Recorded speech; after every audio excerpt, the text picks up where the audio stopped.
Cette femme au gala de charité la semaine dernière. Tout le monde la regardait. Belle robe de créateur, maquillage impeccable, bijoux coûteux. Pourtant, quelque chose clochait. Quand elle a ouvert la bouche, toute la salle a grimacé. 4 cocktails plus tard, elle criait à travers la table à propos de sa nouvelle voiture de sport tout en interrompant la maîtresse de maison. L'argent ne peut pas acheter ce dont elle avait désespérément besoin, la classe. Si vous regardez cette vidéo maintenant, cliquez sur s'abonner et activez les notifications. Les dames qui valorisent vraiment l'élégance comprennent que la connaissance est un pouvoir. Et je promets de vous livrer ce pouvoir dans chaque vidéo. Laissez un like si vous voulez apprendre l'art subtil de l'étiquette haut de gamme sans la rigidité. Je m'appelle Carole et aujourd'hui, je vais vous montrer ce qu'est la véritable élégance. Je suis entrée dans un restaurant à Paris le mois dernier et j'ai immédiatement remarqué 2 femmes. Toutes 2 étaient habillées coûteusement. Toutes 2 portèrent des accessoires de créateurs. Pourtant, l'une commandait le respect, tandis que l'autre recevait des regards en coin. La différence? L'une se comportait avec une confiance tranquille et de la considération pour les autres. L'autre exigeait de l'attention, interrompait le serveur 3 fois et se plaignait bruyamment de l'emplacement de la table. Même niveau économique, des mondes à part en termes de classe. La classe ne concerne pas votre compte bancaire. Il s'agit de respect de soi traduit en action. La réalité la plus dévastatrice? La plupart des femmes manquant de classe n'ont aucune idée qu'elles commettent ces délits sociaux. Elles se demandent pourquoi les portes restent fermées et les opportunités disparaissent. Aujourd'hui, je révèle les 10 signes indéniables que vous pourriez manquer de classe et ne pas vous en rendre compte. La réalité élégante. La classe n'est pas innée, elle est cultivée par des choix conscients et un comportement cohérent. L'aspect le plus dévastateur de ces infractions à la classe est qu'elles passent souvent inaperçues pour la personne qui les commet, alors qu'elles sont flagrantes pour tous les autres. Permettez-moi de partager quelque chose de personnel. Il y a des années, avant que je ne comprenne vraiment les nuances du comportement raffiné, j'aille assister à un événement caritatif exclusif à l'hôtel de Crillon. Je portais une belle robe et me sentais confiante dans mon apparence. Tout au long de la soirée, j'ai remarqué des réactions subtiles des autres, de légères hésitations, des interactions polies mais brèves. Ce n'est que plus tard dans la soirée qu'une mentor bienveillant a discrètement mentionné que j'interrompais constamment les autres et parlais à un volume plus adapté à une rencontre décontractée qu'à un événement formel. J'étais mortifiée, mais immensément reconnaissante pour ce retour. Cela m'a ouvert les yeux sur des angles morts dans mon comportement que ma garde-robe ne pouvait pas compenser. Ce qui sépare les femmes véritablement élégantes de celles qui tentent simplement de paraître raffinées est leur volonté de recevoir des critiques et d'affiner continuellement leur comportement. Elles comprennent que la classe est une pratique de toute une vie, pas une destination. Le guide de Brett de l'étiquette moderne souligne que la grâce sociale consiste avant tout à créer du confort, pas à adhérer à des règles arbitraires. Chacune des infractions à la classe que nous avons discutées partage un fil commun. Prioriser les désirs personnels sur le confort collectif. La personne qui parle fort, celle qui partage trop, la mercenaire de l'attention, toute place.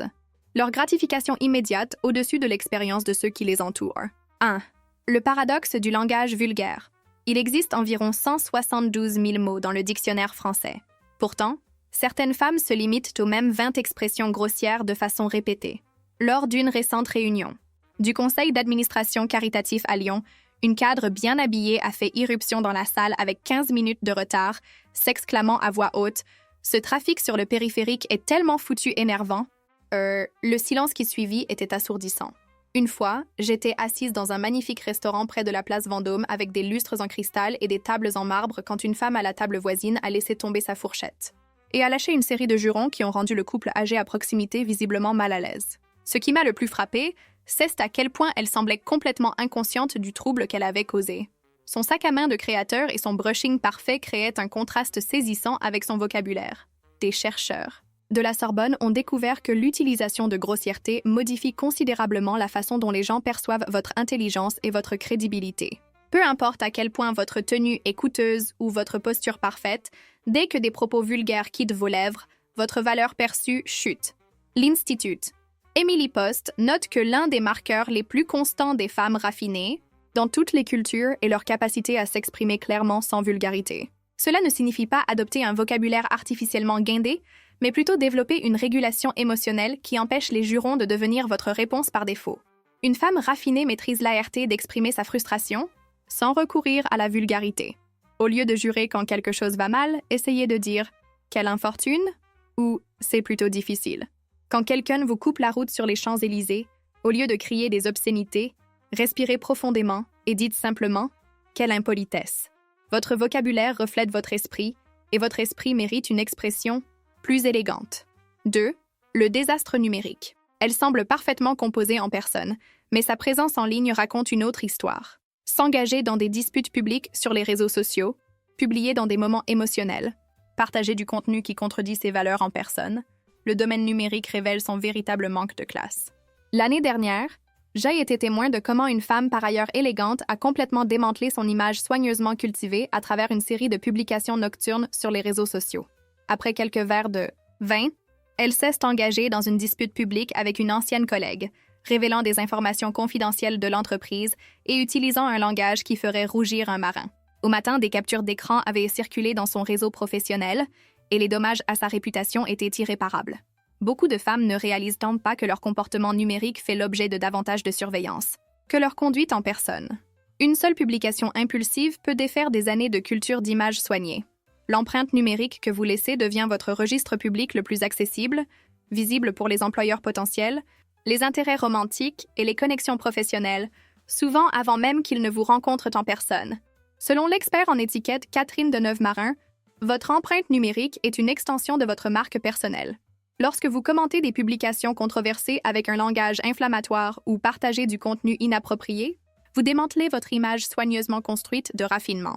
Les comportements numériques sans classe que j'observe le plus fréquemment comprennent publier des déclarations émotionnelles vagues conçues pour provoquer des questions inquiètes de la part des amis, partager des conflits relationnels qui devraient rester privés entre partenaires, publier des photos qui révèlent les autres dans des moments peu flatteurs sans leur consentement, s'engager dans des arguments politiques publics en utilisant un langage inflammatoire, documenter excessivement des achats ou des expériences de luxe de manière qui semble vantarde, s'enregistrer dans des lieux exclusifs principalement pour signaler un statut social.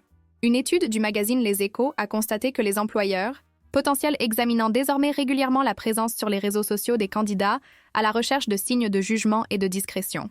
En fait, 71% des responsables du recrutement dans l'étude ont déclaré rejeter des candidats en fonction de leur comportement numérique, même lorsque leur qualification était exemplaire.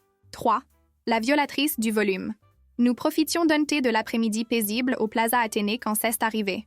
Une femme à 3 tables de là discutait de son récent divorce à un volume adapté pour s'adresser à un hangar d'avion. Chaque détail des défauts de son ex-mari résonnait à travers l'espace élégant. D'autres invités échangèrent des regards mal à l'aise, tandis que les serveurs évitaient tactiquement la zone. Ce qui rend ce comportement particulièrement sans classe est le mépris total pour les autres dans les espaces partagés. Le mois dernier, sur un vol Air France première classe, une femme a passé 2 heures au téléphone pour une conversation professionnelle assez forte pour que tous dans la cabine entendent les plans de restructuration de son entreprise, y compris des détails confidentiels sur les salaires. Son ensemble de voyages en cachemire coûteux et ses bijoux fins ne pouvaient pas compenser son intrusion sonore dans le voyage de tous les autres. Le contrôle du volume est une pierre angulaire de la classe. Le guide de Brett de l'étiquette note spécifiquement que la considération pour les autres inclut de modérer son volume. Une femme de véritable raffinement comprend que sa voix ne devrait atteindre que son public prévu, pas l'ensemble de l'établissement. Il existe une recherche fascinante de l'Université de Strasbourg, suggérant que parler constamment fort corrèle en fait avec l'insécurité perçue. L'étude a découvert que les individus qui parlent à des volumes inappropriés le font souvent parce qu'ils craignent inconsciemment d'être négligés ou non entendus. La confiance n'a pas besoin de volume. Elle requiert de la présence. 4. La surpartageuse. Les réseaux sociaux ont normalisé la diffusion de chaque détail de nos vies, mais la classe exige de la discrétion. La femme qui détaille ses problèmes, conjugaux à une nouvelle connaissance lors d'un événement professionnel, ou publie son revenu exact après une promotion viole une règle cardinale de l'élégance, maintenir des limites appropriées. Je me souviens avoir assisté à un mariage à Nice où une invitée que je venais de rencontrer s'est mise à me raconter ses récentes procédures cosmétiques, complètes avec des photos avant-après sur son téléphone. Ce niveau de divulgation à une étrangère indique une incompréhension critique des limites sociales. Lors d'un dîner récent, dans les 10 minutes suivant sa présentation à la table, une femme avait partagé sa récente fausse couche, ses procédures de divorce et ses difficultés financières avec une faillite. Bien qu'il s'agisse d'événements de vie significatifs méritant de la compassion, les partager immédiatement avec des étrangers démontre un manque de discernement social. L'inconfort autour de la table était palpable alors que les invités luttaient pour trouver une réponse appropriée à de telles révélations intimes. La surpartageuse croit souvent qu'elle est authentique ou accessible, mais il existe une distinction cruciale entre connexion authentique et divulgation inappropriée. L'authenticité existe dans un contexte approprié. Le concept français de retenue capture magnifiquement cette idée. Certains aspects de nos vies devraient rester privés, non pas parce qu'ils sont honteux, mais parce qu'ils sont précieux. 5. La mercenaire de l'attention. Elle arrive à chaque rassemblement en scrutant la pièce, non pas pour se connecter, mais pour calculer. Qui est important ici? Qui peut élever son statut? Au moment où quelqu'un d'influent entre, elle abandonne sa conversation actuelle au milieu d'une phrase. Jai, une fois, était témoin d'une femme lors d'un événement littéraire au Salon du Livre qui ignorait complètement la personne avec qui elle parlait lorsqu'une petite célébrité est entrée. Le regard blessé sur le visage de son partenaire de conversation abandonné en disait long. Ce que cette mercenaire de l'attention n'a pas compris, c'est que la véritable classe signifie traiter tout le monde avec un respect et une considération égaux, quelle que soit leur position sociale. L'année dernière, lors d'une collecte de fonds, à Bordeaux, j'ai regardé incrédule une femme interrompre sa conversation avec un vieux monsieur au moment où elle a aperçu le président de l'événement. Sans même s'excuser, elle a traversé la salle, le laissant au milieu d'une phrase. Ce qu'elle ne réalisait pas, c'était qu'il était un philanthrope important dont la fondation envisageait plusieurs bénéficiaires de subventions. Son comportement a coûté à son organisation un don potentiel à 6 chiffres. Ce comportement s'étend au-delà des événements sociaux. Dans les environnements professionnels, la femme qui flatte excessivement son superviseur tout en écartant les collègues, à son niveau ou en dessous diffuse son manque de classe véritable. Jai travaillait avec une consultante qui changeait complètement son ton, sa posture et son niveau d'attention en fonction du titre de la personne à qui elle s'adressait. Tout le monde l'a remarqué. Personne ne la respectait. 6. La concurrente. Comparative. Mon sac est en fait de leur collection limitée. Seuls 300 ont été fabriqués, dit-elle, regardant votre accessoire avec un jugement à peine voilé. La concurrente comparative n'insulte jamais directement les autres, mais se positionne constamment comme supérieure à travers des observations innocentes. Lors d'un déjeuner récent à Cannes, Jai observait une femme surpasser systématiquement chaque sujet de conversation. Lorsque quelqu'un a mentionné ses vacances en Provence, elle a immédiatement détaillé son expérience beaucoup plus authentique, de vie, avec des locaux dans un village toscan isolé. L'énergie à la table diminuait avec chaque comparaison. Ce modèle s'étendait à chaque sujet. Quand un invité a mentionné l'admission universitaire de son fils, cette femme a rapidement fait remarquer que sa fille avait été acceptée dans une université plus sélective. Quand quelqu'un a partagé un accomplissement culinaire, elle a mentionné avoir étudié avec un chef étoilé au Michelin. Au dessert, tout le monde hésitait à partager quoi que ce soit. Ce qui rend ce comportement particulièrement destructeur est comment il se déguise en conversation décontractée tout en sapant activement les autres. La concurrente comparative crée une atmosphère compétitive dans des situations destinées à la connexion et au plaisir. Elle croit qu'elle impressionne les autres, alors qu'en réalité, elle s'isolait. 7. La rejetteuse d'étiquettes. Ces règles sont tellement dépassées, proclame-t-elle, buvant directement à la bouteille de vin lors d'un dîner. La rejetteuse d'étiquettes est fière d'être authentique, ce qu'elle utilise comme justification pour ignorer les conventions sociales. Jai assistait une fois à un dîner formel à Versailles où une femme est arrivée avec 30 minutes de retard, portant un jean malgré le code vestimentaire noir clairement indiqué. Lorsque quelqu'un a poliment mentionné la tenue, elle a ri et a dit « Je ne crois pas aux règles prétentieuses ».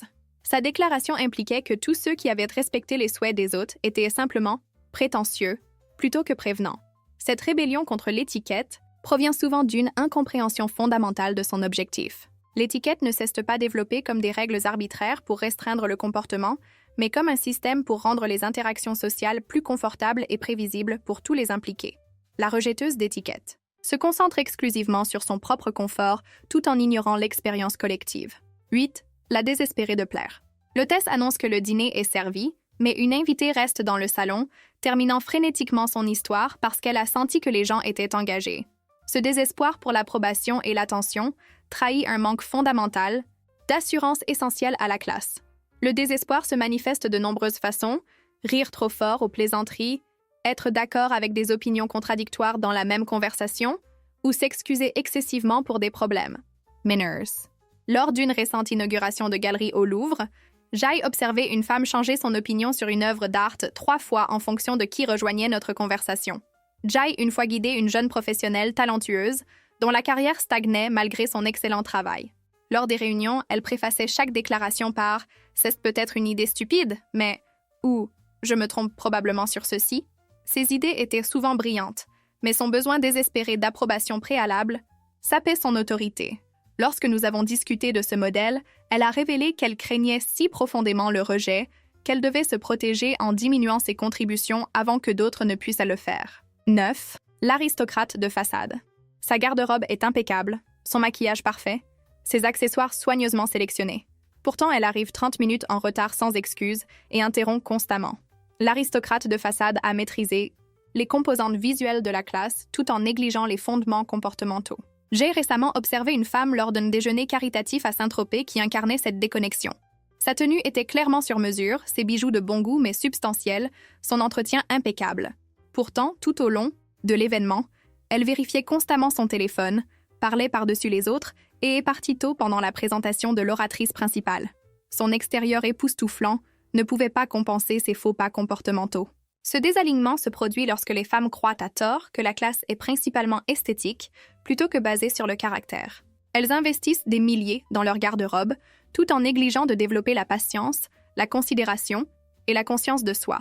Le résultat est une incongruité flagrante que les observateurs sophistiqués détectent immédiatement. 10. La compromettrice de l'hygiène. Elle entre en portant des bijoux fins et des étiquettes de créateur, mais son vernis écaillé, ses cheveux non lavés ou son odeur corporelle détectable compromettent immédiatement sa tentative de sophistication. Les soins physiques sont non négociables pour projeter de la classe. Cela s'étend au-delà de la propreté de base à l'entretien de vos possessions. Des chaussures éraflées, des vêtements tachés ou un sac à main désorganisé, tous communiquent une négligence incompatible avec un véritable raffinement. Jai assistait une fois à un événement à Deauville où une femme dans une robe coûteuse s'excusait à répétition pour sa manucure écaillée. Chaque mention attirait seulement plus d'attention sur ce qu'elle aurait dû réparer discrètement. Une femme de véritable classe s'entretient méticuleusement, non par vanité, mais par respect pour elle-même et les autres. Elle comprend que l'élégance exige une attention constante aux détails que d'autres pourraient négliger. Le chemin vers un véritable raffinement commence par la conscience de soi. Observez votre comportement objectivement, invitez des critiques de confiance et engagez-vous à grandir. Rappelez-vous que la classe ne concerne pas la perfection, mais l'intention et l'effort. Jai remarquait dans mes interactions avec des femmes véritablement sophistiquées qu'elles partagent une qualité particulière. Elles sont attentives. Elles remarquent quand quelqu'un se sent mal à l'aise et s'ajustent en conséquence. Elles observent les dynamiques sociales et répondent de manière appropriée. Elles sont présentes dans les conversations plutôt que de scanner la pièce pour des connexions plus importantes. Cette conscience accrue devient le fondement de tout comportement raffiné. Si vous vous êtes reconnu dans l'un de ces signes, ne désespérez pas. La prise de conscience est la première étape vers la transformation. Chaque femme sophistiquée a connu des moments d'apprentissage et d'ajustement dans son voyage vers le raffinement. Envisagez de tenir un petit journal où vous réfléchissez aux interactions sociales. Quand vous êtes-vous senti le plus à l'aise? Quand avez-vous perçu de l'inconfort chez les autres? Quels comportements semblaient créer de l'harmonie et lesquels de la tension? Cette pratique réflexive construit progressivement l'intelligence sociale qui sous-tend la véritable classe. Ce qui distingue vraiment la classe de la simple performance est l'authenticité. Une femme qui a intériorisé les principes du comportement raffiné n'a pas besoin de suivre consciemment des règles. Sa considération pour les autres devient aussi naturelle que la respiration. Elle se déplace dans le monde avec grâce, non pas parce qu'elle craint le jugement, mais parce qu'elle valorise sincèrement l'harmonie et la connexion. Rappelez-vous que le raffinement ne concerne pas la supériorité ou l'exclusion. Il s'agit de créer des interactions confortables et significatives. La véritable classe élève les autres plutôt que de les diminuer. Elle crée des espaces où chacun se sent valorisé et respecté. La femme la plus élégante dans la pièce est souvent celle qui fait sentir les autres élégants eux-mêmes. Si cette vidéo vous a parlé, laissez un like, abonnez-vous à Élégance lucrative et activez les notifications pour plus de perspectives sur la vie raffinée. Commentez ci-dessous avec consciente de classe si vous vous engagez à élever votre présence dans chaque pièce que vous entrez. Moi, Carole, j'aimerais savoir lequel de ces 10 signes a le plus résonné avec vous. Peut-être avez-vous reconnu un comportement en vous-même que vous pouvez maintenant affiner, ou peut-être avez-vous rencontré ces infractions chez d'autres et avez enfin un langage pour comprendre votre malaise. Partagez vos expériences dans les commentaires. Notre communauté de femmes élégantes devient plus forte grâce à la sagesse partagée. Rappelez-vous, devenir une femme de véritable classe ne concerne pas la perfection. Il s'agit de progrès, de conscience et du courage de se raffiner continuellement. Le voyage vers l'élégance dure toute une vie, mais chaque choix conscient vous rapproche d'incorporer le raffinement que vous admirez. Souvenez-vous, l'élégance ne consiste pas à être vue, il s'agit d'être mémorable. Jusqu'à la prochaine fois, portez-vous avec la confiance d'une femme qui sait que sa valeur n'est pas à débattre.